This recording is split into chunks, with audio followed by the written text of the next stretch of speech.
आज हम देख रहे हैं कोरोना के बाद में लगभग भाई और बहनों को कफ की प्रॉब्लम, खांसी बार बार होती है, लंग्स उनका इफेक्टिव हो चुका है। तो ऐसी अवस्था में आप शहरों में तो आग नहीं मिलेगी, वहाँ पर आप हीटर को जलाएं और हीटर पे एक टुकड़ा डाल दें उसके ऊपर, और उसका जो धूम्र है उसका पान करें।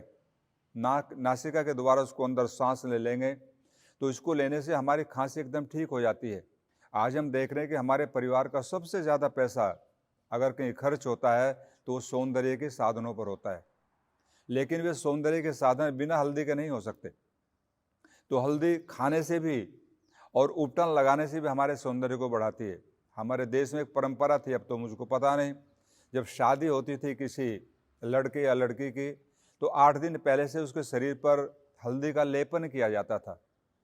उसको भिगो करके और उसको पेस्ट करते थे, उस पेस्ट का मर्दन करते थे बॉडी के ऊपर, तो उससे जहाँ शरीर के अंदर चमक आती है, सौंदर्य बढ़ जाता है, वहीं पर हमारे शरीर के अंदर कोई भी किसी प्रकार का बाह्य ऐसा वायरस अटैक नहीं करता, हम उससे भी बच जाते हैं।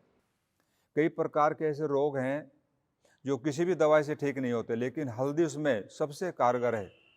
तो ये हमारे देश में पैदा होने वाला बहुत ही एक ऐसी औषधि है कि जिसका प्रयोग करके हम बहुत अच्छा कर सकते हैं। सबसे बड़ी बात हल्दी की देखिए, बगीचे के अंदर जहाँ भी बागान है वहाँ पर कोई फसल नहीं होती, लेकिन परमात्मा ने इसको एक ऐसी शक्ति दी है हल्दी को कि पेड़ों के नीचे कहीं भी आप लगाओ इसको, कहीं बागान में लगाओ, खुले में लगाओ, पेड़ों के नीचे लगाओ, हर जगह पर हल्दी होती है।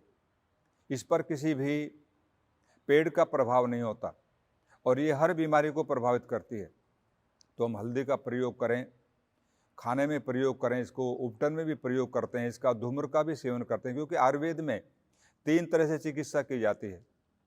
औषधियों को खाने से की जाती है, दूसरा शरीर पर उसको लगाया जाता है, उसका मर्दन किया जाता है, और फिर तीसरा उसको धूम्र के रूप में भी हम चिकित्सा करते हैं। जैसे हमारा यज्ञ है, हमारी भारतीय संस्कृति में कहा कि स्वर्ग कामो यजेत, स्वर्ग की कामना करनी तो यज्ञ करें।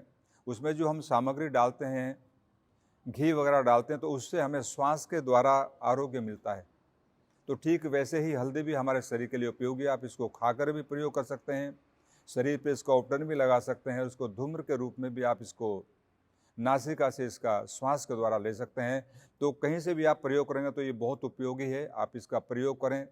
हमें बाहर जाने की आवश्यकता नहीं, हमारे घर के अंदर किचन में जो रखी हुई सामग्री है उनमें से एक हल्दी है और वो बहुत ही उपयोगी हमारे लिए है।